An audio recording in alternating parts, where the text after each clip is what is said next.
and welcome back to the channel of your own Constitution for Life. Friends, in the last video, we have discussed about the age of certain constitutional functionaries in the Indian Constitution.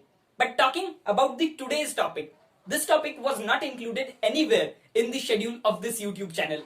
But today morning, I thought that what is the motive of our YouTube channel? To take the original meaning of the Indian Constitution to every single citizen in our country in a very simpler manner. But why it is needed? Because this democracy, in my opinion, is passing through its worst time till today, as it is facing a lots of challenges. Friends, democracy is a form of government elected by the people, and that's why the former president of America, Abraham Lincoln, defined democracy as government of the people, by the people, for the people, and that's why this is called as democracy. But this largest sovereign socialist and democratic republic of the world, India, is facing a lots of challenges today, and that is our topic for today's discussion. The challenges before the Indian democracy. Quite interesting, na? So the first challenge for today is the corruption in India. So friends, actually corruption is not only an action of taking bribe from someone. Means it is a very narrow-minded meaning of corruption. If any civil servant takes bribe from someone, it is a corruption, but it is not. It is only one form of corruption. And what is meant by corruption? Corruption is an action of dishonesty. It is a criminal offense undertaken by any person to acquire illicit benefits and to abuse the power. Means any person in our country, if he is abusing the power, if he is abusing the rights given to him by the Indian Constitution, it is called as the corruption. If we are acquiring illicit benefits, it is also a form of corruption. Means if a politician or if a civil servant takes bribe or abuse the power, acquires illicit benefits, it is also a corruption. But if any citizen in our country is not paying the income tax, is abusing his rights, then it is also one type of corruption. And that's why corruption is the largest threat for our Indian democracy. As in the Corruption Perception Index 2020, India has ranked 80th among the 180 countries and has scored 40 marks out of 100 in the Corruption Perception Index. And that's why I think that corruption is the biggest threat to the Indian democracy faced today. The next challenge is of the biased media. Yes, media. After the legislature, executive and judiciary, the fourth pillar of the Indian democracy, as it is a form to enjoy the freedom of expression guaranteed under the Article 19 of the Indian Constitution. As we all know that media must be impartial, but today the media in our country is divided in many ideologies. Just in simpler manner, we can say that some newspapers or some news channels are today just like anti-Modi, and some news channels are just like Har Har Modi, Ghar Ghar Modi. Means this type of biased media in our country today is affecting the public opinion in a very drastic way. The common people in our country are getting confused about the original political situations in our country, and that's why I think that this biased media is affecting the public opinion in a very severe manner through newspapers, through the news channels, and also through the social platforms like WhatsApp, Instagram, Facebook, and too many other social platforms. So that's why the biased media is also a challenge faced by the Indian democracy. So the third challenge faced by the Indian democracy is of illiteracy. The literacy rate in India is just near about 75%, and that's why the rest of the population in India don't know about the meaning of the Indian Constitution. They don't know about the fundamental rights given to them by the Indian Constitution, and they don't know the importance of casting a vote in the election. And that's why the percentage of polling in the elections is too less in India. That's why illiteracy is a challenge faced by the Indian democracy. But this was about the illiterate citizens. But now talking about the literate or educated citizens in India, this is also a major challenge because of the ineffective education system. The education policy today in India was implemented in 1986. This education policy is not able to fulfill the requirements of this globally changing world in the 21st century. Because in this education policy, the students, the youth of India who is being educated in the universities and colleges of India is only being taught how to acquire or how to get employment. They are not being taught how to create employment, and that's why rather than being an entrepreneur, the youth of this nation is preferring to find a government job, and that's why the unemployment in India is at its peak. So this ineffective education system is also a challenge faced by the Indian democracy, which is leading to the unemployment in India. So that's why the educated citizens are facing unemployment. Next challenge is of poverty. Since the unemployment in India is at its peak, the poverty in India is also at its stake. Actually, India is not a poor country, but India is a rich country of the poor people. Means the concentration of money or concentration of wealth in the certain or specific hands of the businessmen or entrepreneurs is the most important challenge faced by the Indian democracy. Means the distribution of wealth among the citizens of India is too uneven that poverty is faced by a larger portion in our country, and that's why the poverty is the major challenge faced by the Indian democracy. So the next challenge faced by the Indian democracy is of casteism. As we all know, there are hundreds of castes and thousands of subcastes in India.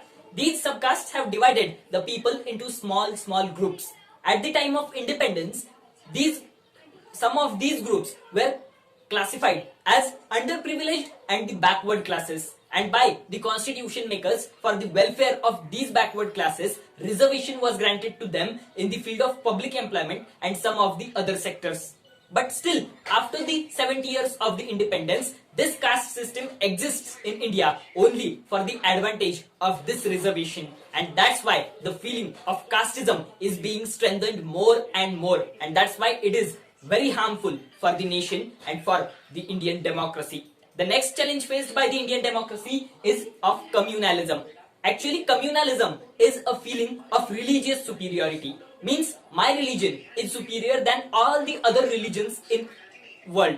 This feeling is called as communalism. There are too many religions in India existing today, and that's why the communal riots takes place in India every day. Just like the Godhra riots, Ram Mandir and Babri Masjid conflicts, these type of conflicts, communal conflicts, takes place in India every day, and that's why it is very harmful for the integrity of our India, and that's why it is the most important challenge faced by the Indian democracy today. Now with this casteism and communalism, the next challenge faced by the Indian democracy is of regionalism.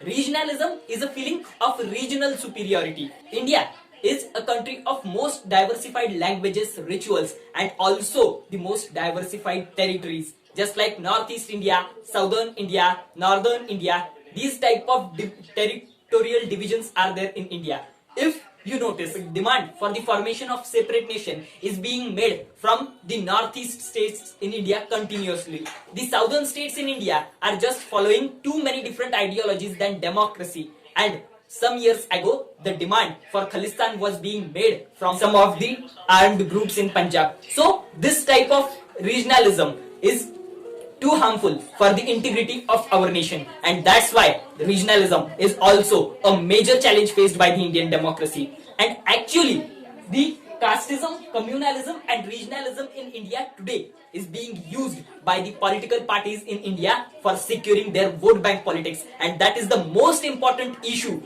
that because of which it is too hard for us to abolish the casteism, communalism and regionalism in India. So the next challenge faced by the Indian democracy is of terrorism. Terrorism is a criminal offense undertaken by the armed groups all over the world to destroy the political democratic governments or to disturb the public order in any particular country. Friends, according to many international political thinkers, in 21st century, the major challenge faced by all the democratic countries in the world is nothing but the terrorism. Many terrorist attacks have taken place in India, just like 26/11 attack, Uri attack, Pulwama attack. These type of terrorist attacks like suicide bombing, like plane hijacking or bomb blast are too harmful for the harmony and the peaceful environment in any democratic country, and that's why terrorism is also a major challenge faced by the Indian democracy today.